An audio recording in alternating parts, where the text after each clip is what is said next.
Welcome to another Griff's Conversation with Terry Francona, an old friend from the Expos days.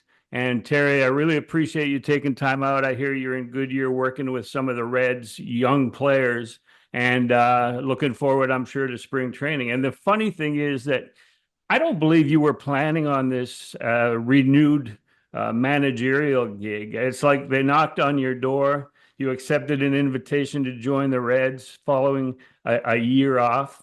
And I mean, you didn't do well in Philly, or the team didn't do well. You did great in Boston. You did great in Cleveland. But health wise, how are you right now? And that's part of the reason, Rich, why I decided I could come back, is I felt like in Cleveland the last few years, my health wasn't allowing me to do the job the way I wanted to.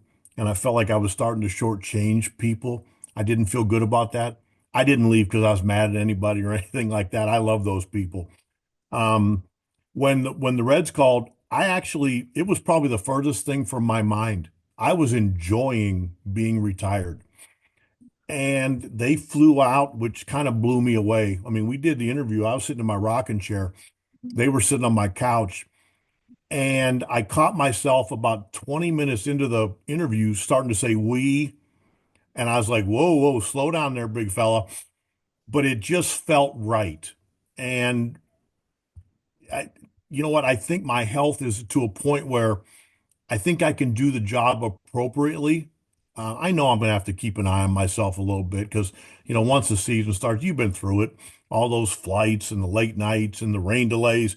It can wear on you, but I think I can handle it. I think it teaches you a little bit of patience with life, with young players who make mistakes, which brings me to the point that did you know that 27 of your 40 roster players on this Reds team weren't born when you managed your first game with the Phillies? It's funny. I was talking to a young kid, yeah, like the other night up in Goodyear, and he said, "Yeah, I just saw the Netflix thing." He goes, "I didn't know you managed in Boston." They're young, and it's okay. I mean, I had my chance, and now it's theirs. How do And you go ahead. how do you figure that you can relate to them? I know when you were a young manager, it was easier, but now with age and experience, how do you convert that into relating with a young roster like that? Well, even though I'm getting old, I do think I'm relatively immature, which I think you would agree Oh with. my So, God. so that probably helps. We're And kindred. I don't have to listen to all their music and everything. I think the biggest thing, Rich, is actually they're kind of fun to be around. And I know that, times are changing a little bit, not just in the game of baseball, but everywhere. But that doesn't mean you sacrifice your principles or what you believe in. And that's what I just tell them. I just try to always be honest with them. I'm not afraid to show them that I care about them, but at the same time, I want them to play the game right, and I'll stay on them to do that. You may have the toolsiest player in Major League Baseball with Elly de la Cruz. He's never really been on a contending team where you really have to be reined in and play according to some semblance of a winning game plan. But do you have to rein him in, or do you just watch him and admire him and go, man, this guy could play? It's a really good point you bring up. And I wouldn't just say with Ellie, but I would say with our whole team is, yeah, I respect how hard they played because they really did. They did a good job the last couple of years with these young kids. They run balls out, they steal bases.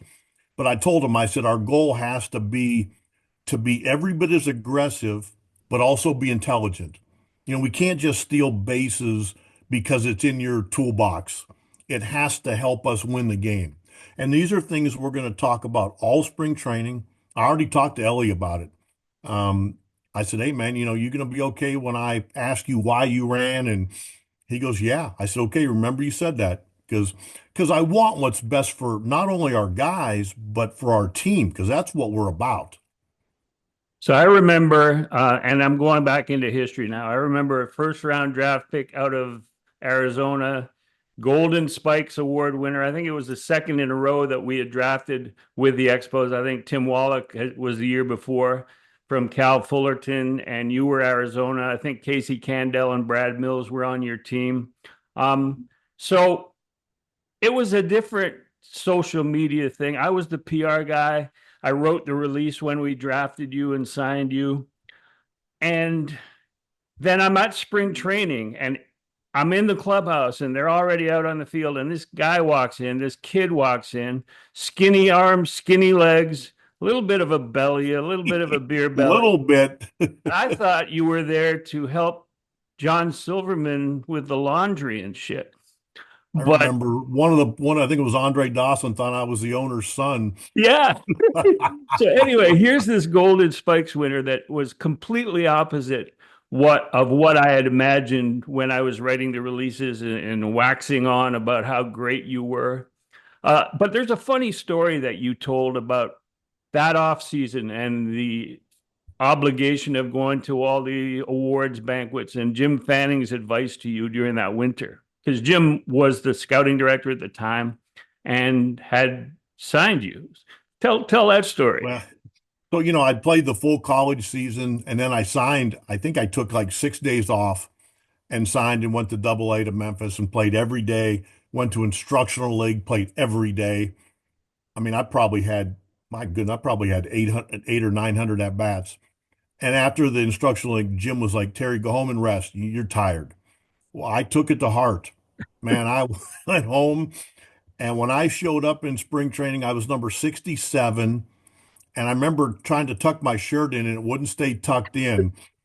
And, you know, I, so we get out there for our first workout. We're on that backfield in West Palm. And Bob Gebhardt asked me to come out. All the coaches, Dick Williams is out there. And Geb tells me to come out there. I'm like, well, they must want to meet me. I'm first round pick and, I'm hot stuff. And Geb wore me out. I mean, he called me a fat, the guys were dying. So for the first 10 days of my first major league camp, I had to do extra running every single day. And everybody stayed out there to watch. It was Millsy and Wallach and all the young guys. I was humiliated, but I never came in heavy again. I love that story when you told it to me years ago. But the 81 season began, and did you the strike took place? Were you called up just before the strike, or was it just after the strike? No, Rich, I started the year out in Double A in Memphis, was there about 6 weeks, and was hitting about 350. So they moved me to Denver, and that's when the strike was going on. And then right when the strike was over, those guys had been off, what, 3 months. And so they started calling up. Millsy got called up, and like 2 days later, I did. I think because they felt like we had been playing, and they knew the second half was so important. And some of the guys they just hadn't played for so long, so they wanted to get some of the younger guys there. Here's a story I'm sure you don't know, but we were in Philly in your debut was August 19th of 81, so that was your first at bat. But we were in Philly and Dick Williams was being fired. So John McHale called me up to his suite. John was on the road. I guess he knew he was going to do the firing there. And he called me up to his suite at like 8:30 in the morning. And being young and immature, I was not ready to be in a suite at 8:30 in the morning. You know that. Join the club. So he says to me, we're firing Dick. We're letting him go. And then he challenges me and he says, who do you think we're bringing in to manage?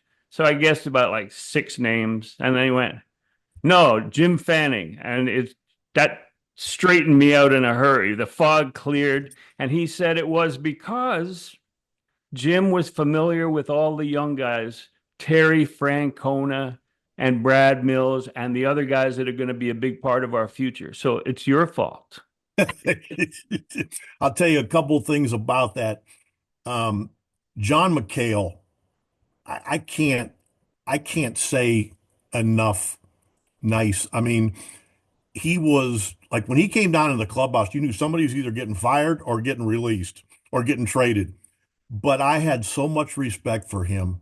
And, when he talked, I listened. And then when Jim took over, I remember his first game in Philly. I don't know if we went extra innings, but he used the whole team. And when I mean the whole team, I mean the whole team. Because at the end, he came down to me, he goes, you can play first, right? And I hadn't. I go, sure. And I end up catching the last out of that game of his first game, playing first base because we didn't have anybody left. Well, you made that a second position and did quite well at it. But there was one game, I think it was at Shea Stadium, where you played third base. Who was managing that game? That was Because Buck Rodgers, oh yeah, because and I love Buck. Buck had a that way of making, because I was probably the 26th man on a 25-man team. And Buck had a way of making everybody feel important. And the last game of the season, guys want to hit a certain thing. Managers try to take care of them. So Hubie Brooks, a lot of guys weren't playing. And we got in a situation where something, I think it was Vance Law, something happened. And they're looking around and I'm like, I'll do it. And so I played about 3 innings out there and actually got a couple balls. And then they were bringing in Jeff Reardon, and he had some incentive on the line. And I'm like, man, I don't think this is good. I don't want to be the reason that Jeff Reardon doesn't get an incentive. So they went and got Hubie Brooks out of the clubhouse. He had like tuna coming out of his mouth from a sandwich, and he played the last couple innings.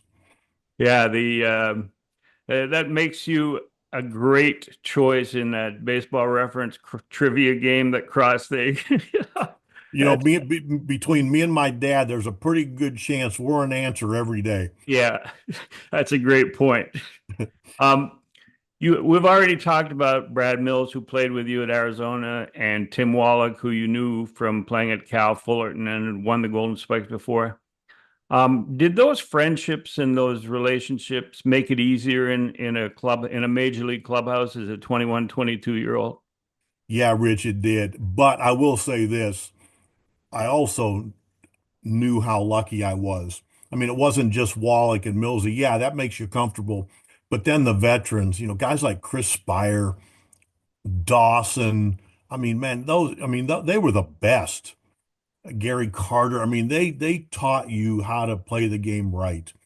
And I mean, I remember following Chris Spire around and probably am much better off for it because I did. The friendships that we develop in baseball, and including myself, we develop because I see guys that, especially from the Montreal days, because when I was a writer, nobody wanted to hang around with me. But from the Montreal days, whether they were there 6 months or 6 years, it's like no time has passed. What is it about baseball friendships that seem to last forever? Rich, I think our sport's different. I mean, you look at basketball and football, they show up, they play the game. You know, our game, we're together all day, every day. You're at the ballpark, you're playing cards, you're eating together. And then in Montreal, because we weren't from Canada, so it was a little different for us. But we all hung out together. I mean, we all went out together, we ate together, we drank together. We just and it's I just think that's one of the most special things in our game is to this day, like you were talking about the winter meetings before we got on here. When I go down in the lobby at the winter meetings, I see everybody and everybody laughs, but I've been with so many teams, you get to know everybody. And it's part of what I love about baseball. What advantage did you have growing up with your dad, Tito, the original Tito, and you became Tito just by default? But growing up in a clubhouse, because I've seen it with Bo Bichette, with Vlad Jr., and with also Griffin Conine, who was here and then is somewhere else. But um, it seems like there is an advantage. When I started in the game, a rookie was like in awe when he showed up in a major league clubhouse. But if your dad was a player and you grew up in that environment, I remember throwing Tim Raines Jr. off the field because he was hitting balls into the screen while I was trying to set up interviews. I said, "Get off the field! You're not your dad." But what are the main advantages in that? I think for me, Rich, the biggest one was my dad played long enough where, I was 11 and a half when he retired. So I was old enough to go to the ballpark with him, but that was before you were really allowed to kind of be in the clubhouse. So he knew when I went with him at 1 in the afternoon, I was on my own until about midnight and he'd give me $1 and I had to make that dollar last. And so what it taught me, and I better be respectful. Like when I walked in that clubhouse, I better be respectful. So I think it taught me a lot of good things like that. But also, there's no place in the world that I'm more comfortable than in a major league clubhouse. So, when you've seen it, you see people, movie stars or politicians, they come in a clubhouse and they get nervous and they get tongue-tied, and that's where I'm comfortable. Yeah. And you try to take advantage of that. The you had another story that reminded me of when you were giving your age and about when you pick number 16 or number 16 replace number 67 in Montreal. And it's a story with a connection to Claude Raymond. Claude Raymond played with my dad in Atlanta. And like I said, I was 11, I was 10 that year. And I would drive home with them every night from the game, sit in the back seat, never say two words. But my dad knew I listened to, I think I was the only 10-year-old that knew you pitched up and in, down and away. And Claude, this is back when, I think my dad was making $26,000 a year. And Claude and Rita lived next door. And I would get up in the morning and throw that baseball against Claude's wall. And years later, Claude would tell me, he goes, God, I wanted to kill you. He would hear that pounding on his wall. But I mean, that's years later when I get to Montreal, Claude and Rita would invite us out to their house to eat. I mean, that's baseball to me. The Yeah, it's funny because you mentioned $26,000 that your dad probably was making at that time. I got to look. I joined the Expos in '73, and I remind Steve Rodgers, I beat him by 2 months. So, but I got to look at the 1969 expansion roster, and it had the salaries. And of the 25 guys on the Expos, there were like 18 of them making $19,000. So I think that's why players had to go play in the Caribbean Winter Ball just to supplement their income. It wasn't as much, or it might have been to improve their game, but it was to make some extra money. And everybody had off-season jobs. So you didn't have that ability, as I noticed when you walked into the clubhouse in '81, to work out in the gym all the time, you know? You know what, though? It's funny. And the game has changed in a lot of ways. Like, my dad ran a recreation department in the winter. And then when his career was over, he morphed into that full time. I went to winter ball. I played 4 years and I managed parts of three.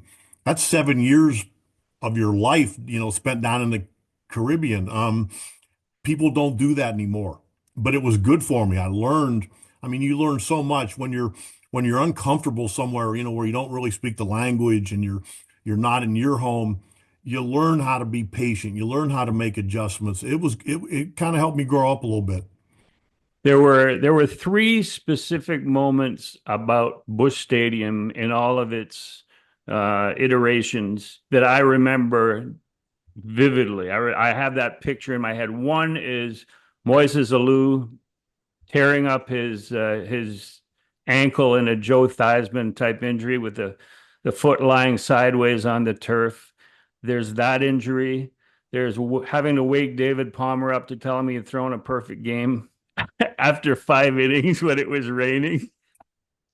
And the third one is you chasing a fly ball into deep left field, and they had that rubber surface warning track, and you were wearing spikes, and you turned to field the ball and the spike stuck, tore the knee up. How much has that affect? Because that was an injury that cost you the rest of that season and probably a lifetime of pain that you don't even talk about. But how much did that change your life, your career?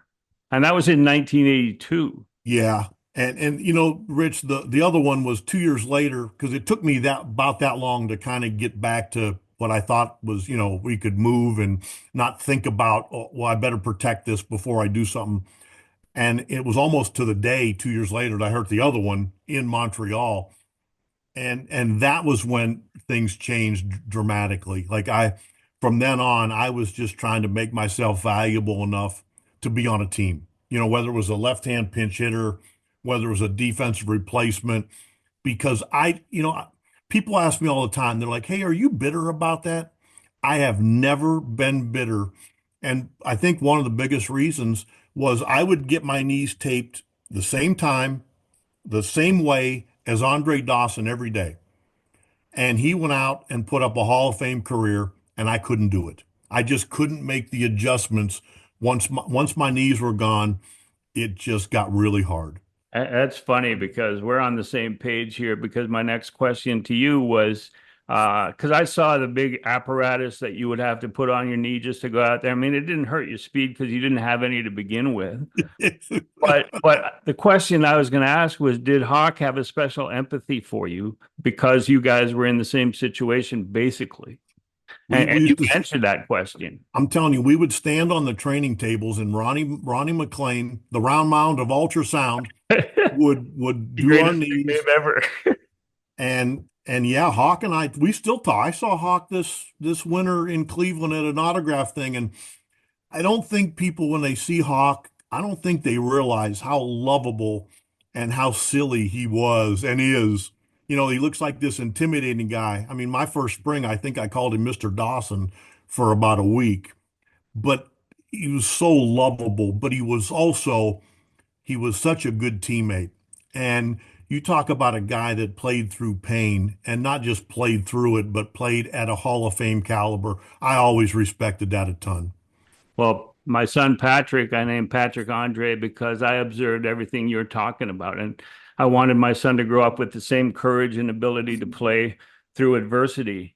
And when he was named Rookie of the Year, Rookie Player of the Year in 76, he had that demeanor about him where he looked so menacing. And media in Montreal, they didn't, at that time early on, didn't really know the right questions to ask. So they were intimidated. They thought this guy, you had to stand away from him.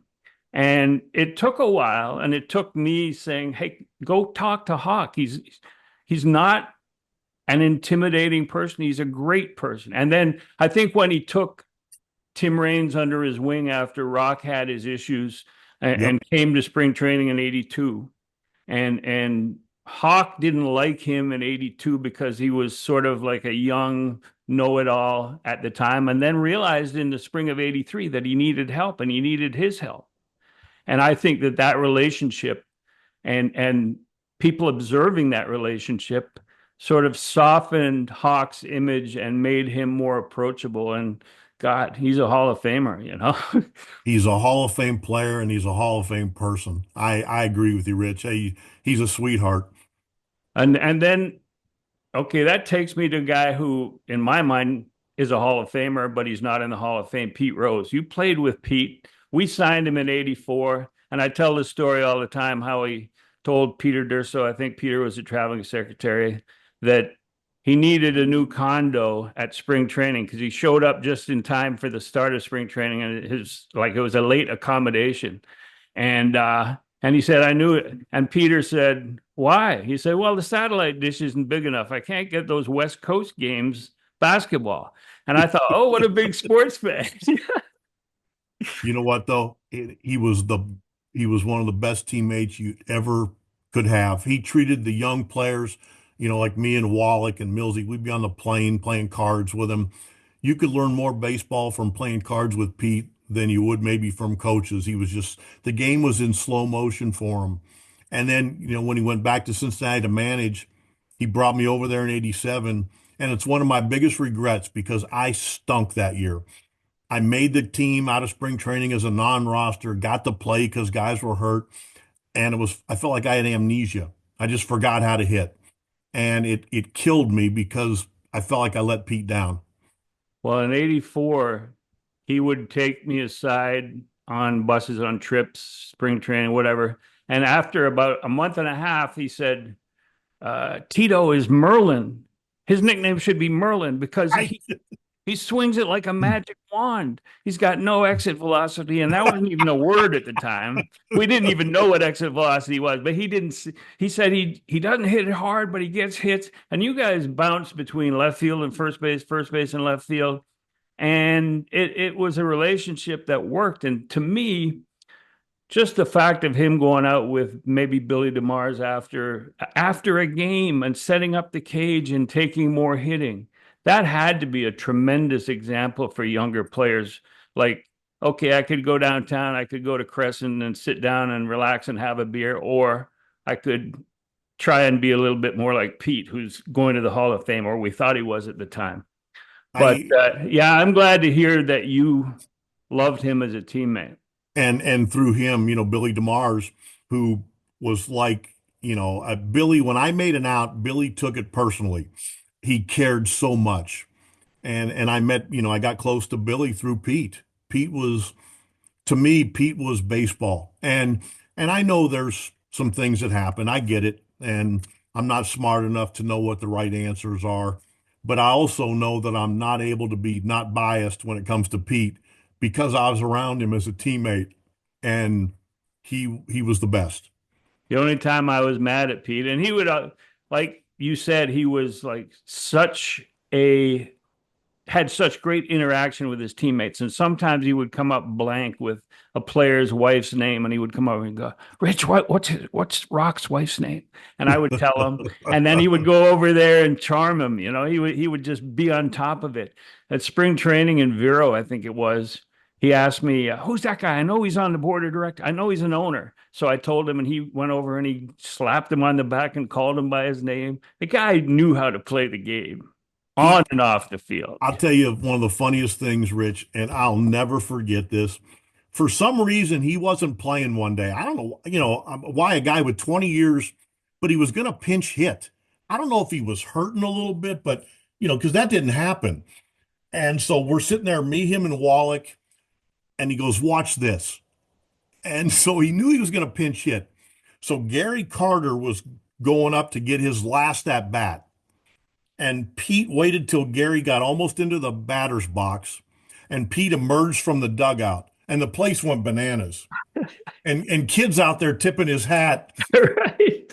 and and Pete was just loving it. Like that was Pete. Pete did things that the guys in the clubhouse thought were awesome, and probably went over a lot of people's heads. But he was always two steps ahead of everybody else.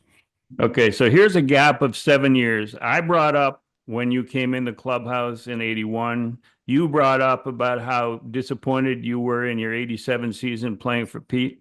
Was 87 around the time that you first thought about being a manager? Because I know in 81 you weren't thinking about being a manager. No, you know what, Rich? And people ask me all the time, you're so busy trying to figure out a way to hang on that, like even I roomed with Buddy Bell that year, which was one feel so strongly about the game through so many different ways Buddy related it to me. He's so much responsible for a lot of how I feel about the game. And a couple years later, he was done and he went to work at the White Sox. And he called me and he goes, "Tito," he goes, "You ready to start managing the minor leagues?" That was the first time I'd ever even thought about it.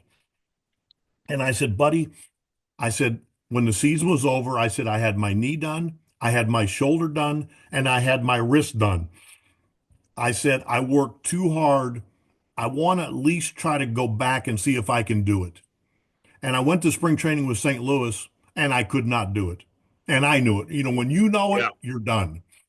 And I came home and back to Tucson. I remember this like, man, it was yesterday. I'm sitting on the couch watching Gilligan's Island, and Jackie, my wife at the time, says, "Is this what you're going to do?" And I was like, "Well, we got like $80,000 in the bank. We're probably set for life." I took a real estate course. About 2 weeks into it, I got a message that Buddy called, and he wanted me to start coaching, with the White Sox. And I took my books up to the instructor and I said, "Sir, nobody's going to buy a house from me. I go give these books to somebody." And I left the next morning, went down to Sarasota, was the hitting instructor in the rookie league, and it was the best decision I ever made. One quick question before I move on here. Ginger or Marianne? Both. I even like Mrs. Howell. Well, at our age, yeah, the Yeah, parameters have expanded. yeah. Um, Minor league, Birmingham, not your first year there, but Michael Jordan shows up. He's got that year off for whatever reason. He's played baseball in high school, and Jerry Reinsdorf owns both teams. So he shows up on your doorstep, and you're expected to make a player out of him. Mike Barnett, I love Mike. He was your hitting coach. What was the strategy between, what was the discussion like between you and him and this raw superstar? So, when Michael came to spring training, you know how big a deal it was, but he was in major league camp. So I really didn't, in those days, you didn't venture over to the other side. I was a double A manager. You kind of stayed in your lane there. And then with about 5 days to go in camp, we're sitting in the trailer at 7:30 in the morning having our everyday meeting. And I'm probably a little hungover and tired and not really listening. But I did hear they say, well, Michael's been assigned to the Birmingham work group. And my life changed in about 10 minutes. And so I watched, and everybody wanted to be Michael's coach. Yeah, I mean, I get it. Everybody wanted to be around him. So he was out shagging in the outfield, and he saw me walking over, and I could just see his eyes like, oh man, here comes somebody else. And I introduced myself, and I go, Michael, look, I go, why don't you just take the next 5 days, get yourself comfortable. When we get to Birmingham, we'll sit down and talk. I said, look, but just for now, just, and I could see him almost like, whoo, thank goodness. We got to Birmingham and we sat down. The first question he asked me, he goes, do we fly? And I remember thinking, uh-oh. I said, no, man, we bus everywhere. And I said, I don't know if you're aware, but this is how much these guys make a month. And I said, it's really important for me that you respect what we're doing. Wow. And I think that was the only thing I ever had to tell him. I have never, it was so easy for me to be protective of him. And you had to be patient because he hadn't played baseball. But it was worth it. And he was worth it because he was so respectful. You would have a hard time getting me to say something negative about him because that's how strongly I feel. Yeah, so the first time that his new luxury bus that he leased backed up to the clubhouse, what was the reaction of your players and to you? I mean, this was for the entire season he had leased it, right? Well, now there's a little more to it. So after he found out we didn't fly, and I told him, I said, Michael, our bus is old and it stinks and it breaks down. And he's like, well, what if I could get us a bus? And, my wheels are spinning. And I think I called Larry Monroe or somebody with the White Sox. And I'm like, hey, what do I do here? And he goes, just use common sense. Well, the next day, there's 4 buses up in the parking lot. And Michael's beaming. He can't wait to, come up, Tito, come up here. We're going to look at these buses. We get on the first one. And he's like, what do you think? I'm like, man, it's a great bus. I said, for me, you, the 3 coaches. I said, what about the other 25 players? It was like a bus for a band. So he's like, all right, get out of here. We ended up getting this bus. It was painted like the old Partridge Family bus. He signed the door and they called it the Jordan Cruiser. And they took it on these junkets up to Tunica, Mississippi. The bus company made a boatload. And the good part for us was it was new and it didn't stink. So it didn't break down very often because it was new. It wasn't even the best bus in the league, though. That bus got more legs than anything I've ever heard. I had people ask me how the wet bar was, and it was a bus. The that's great, but there was a lot of publicity surrounding that and a lot of misinformation surrounding that. But in the middle of all that misinformation was Terry Francona, who a lot of people didn't know was managing at Birmingham, and all of a sudden, everything was in the spotlight with you. Now you also spent some time in Cleveland's front office, I think in the dugout with the A's and one other stop. How much did that prep you for going to Philadelphia or was Philly right after Birmingham? No, Philly was right after Detroit. I was a year in Detroit with Buddy as his third base coach. And then somehow, some way, I interviewed and got the job. And you talk about, they talk about drinking out of a fire hose. Oh my goodness. But those were 4 tough years. Um, I was learning on the run, and that's a tough city to not be very good. But the year with Michael, I didn't know it at the time because you're just trying to survive, man. You're trying to get through the day. It was the single greatest learning experience I could have ever been put in my entire life. When Joe Torre came to the Yankees and it was like his fourth stop or third stop as a manager, the New York Post headline on the back page was Clueless Joe.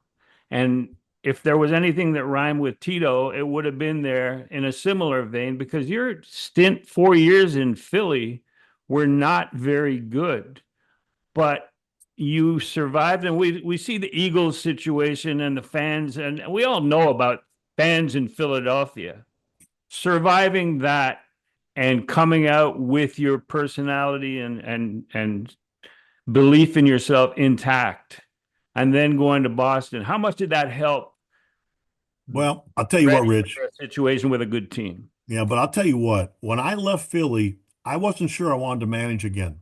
I mean, I knew I Oh, wanted to stay okay. in the game. So you didn't survive as well as I thought. I mean, I knew I wanted to stay in the game because it's all I know.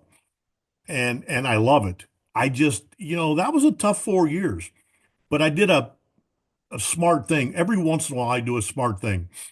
I went and worked in Cleveland as a special assistant, and through Mark, Chris Antonetti, they let me do everything. They let me scout. They let me sit in on the draft meetings. I went and saw all the minor league affiliates. And what was really good was I got to see the games and the back and forth with the manager and the general manager without the emotion of a loss hanging over your head every night. And it really, I think, set me up where when the season was over, I took a deep breath. I ended up being a bench coach for a couple years, but I got my love for and the passion back. And I thought, you know what, maybe. And then the Boston thing came about.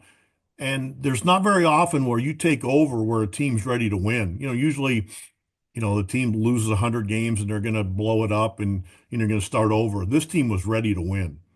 And like you talked earlier about your love of being in the clubhouse and your comfort level of being in the clubhouse. The Fenway Park home clubhouse really would test that love that you have because your office is almost right out in the middle of the floor. Everybody is elbow to elbow. There's no luxury lockers, and everybody's right there in the training room and the conversation. I mean, I know you don't love to close your office door, so everybody's listening to you and the coaches and whatever. But did that teach you a lot about how to handle players and friction and personalities and stuff? Because you had so much going on in that clubhouse. And when they're in Boston, when there wasn't something going on, they'd make it up to be going. When there wasn't a fire to put out, they'd start one. But you know what, Rich? I never complained about that clubhouse, and my door was never closed. I love and that's how I was in Philly too. We weren't good enough. So, people are going to take shots at you, but I knew how I felt about the players. And then when, like you said, you go to a team that's got that much talent and you know how you feel about the players, that's when it has a chance to get special. I mean, I had a bathroom and it had these saloon doors in my stall. And from there, you could see right out through the door into the clubhouse. So if I was going to the bathroom, most of the guys knew it. And I would call them in and be like, hey, man, I want to go over the signs with you guys. And I'd be sitting on the toilet. And it got to be a running joke where guys would come in and they'd be like, God, man, can you just get off the toilet?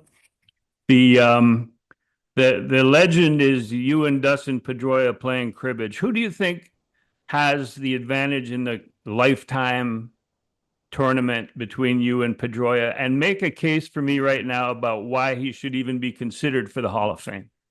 Okay, one, he will probably say he got the upper hand. He's full of shit. I do. Yeah. I'm gonna give you a guy in a minute that you're gonna know though that kicked my ass in a minute. But back to Pedroia, he's I have, like with Pete, I have no ability to not be biased, and I shouldn't be. This kid is as special a kid as you're ever going to find. I used to tell people when he would come in the room, it's like the lights would get brighter.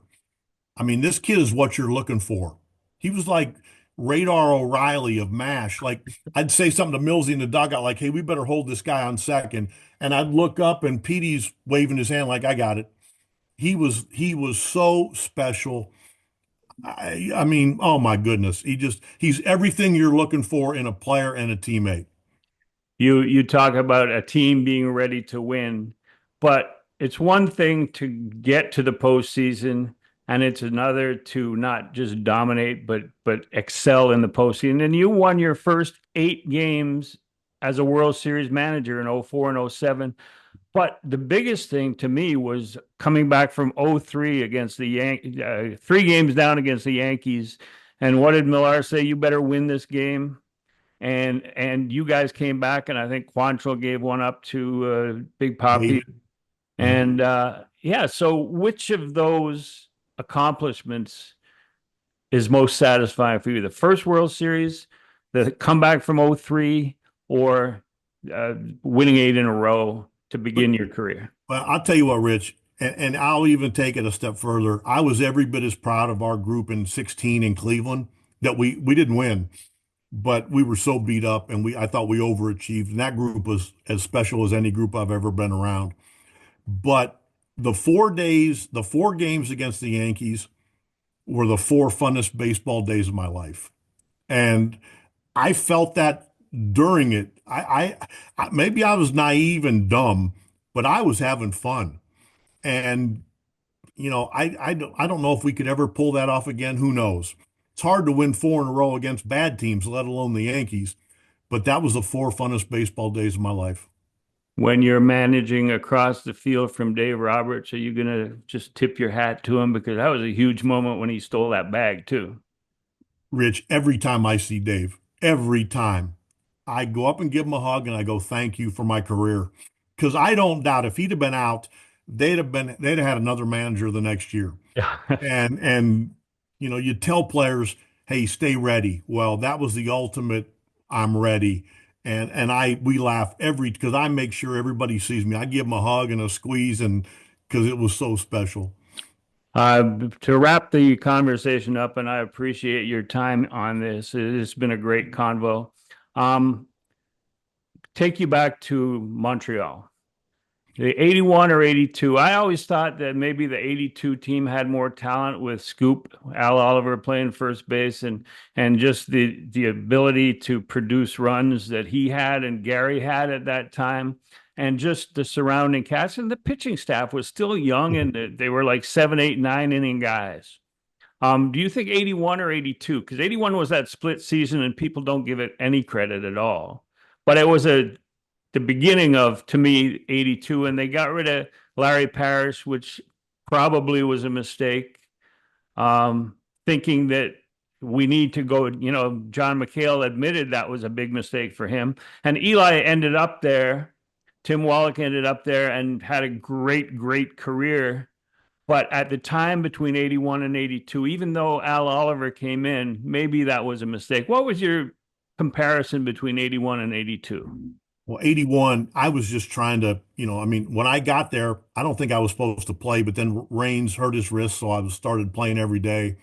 And you talk about things going fast. I was just trying to keep up. In 82, and Larry Parrish, I agree, he was like the heartbeat of that team. And but when Scoop came, I think he hit 332 that year. I might be wrong. Yeah, no, he won the batting title, and I think it was 331, and won the batting title and tied for the RBI title. And I remember thinking at the end of the year, he could have hit 382. Like he hit more balls hard. It was a clinic on how to hit. For us young guys, I mean, we just used to laugh because if he was 0 for 4, that first at bat the next game was going to be a line drive up the middle. I guarantee you. Like it was really fun to watch. I thought that team was really talented. Yeah, but if you were playing left field and there was a ground ball to Scoop with a runner on first, you better be ready out in left field because that ball might be coming to you. Scoop Scoop didn't quite carry the same value defensively. I always wondered how he got the name Scoop. But I do, one at bat I do remember, and I point this out to people. You might remember it. Dave LaPointe was pitching, and LaPointe knocked scoop on his ass, left-hander, and he fell over backwards and without moving his feet, popped right back up and the next pitch homered against him. And to me, that's a man. That's a baseball Oh, player. That's a hitter right there. he was fearless in the batter's box. But you're right, man. When the ball was hit to him, all bets were off. Everybody had to be moving. The 375 out at third. Anyway, Tito, I really appreciate the conversation, and I know you're looking forward to spring training into the season, and all the best of luck. I mean, you got the best player to me in Major League Baseball right there with the most potential and the five largest tools out there. So I know that you'll handle him well. I mean, Michael Jordan had one tool in baseball, but this guy could be the next big thing in baseball. And I know they've got the right guy there to handle him. And like I said, I really appreciate you participating, and I will send you a link as soon as it's up. But this is a great conversation, and I love it. You know what's funny, Rich, is this is the same conversation we've had a million times over having a couple beers. Nothing's different. And that's part of what I enjoy so much about it. Thank you for Absolutely. having me. Yeah.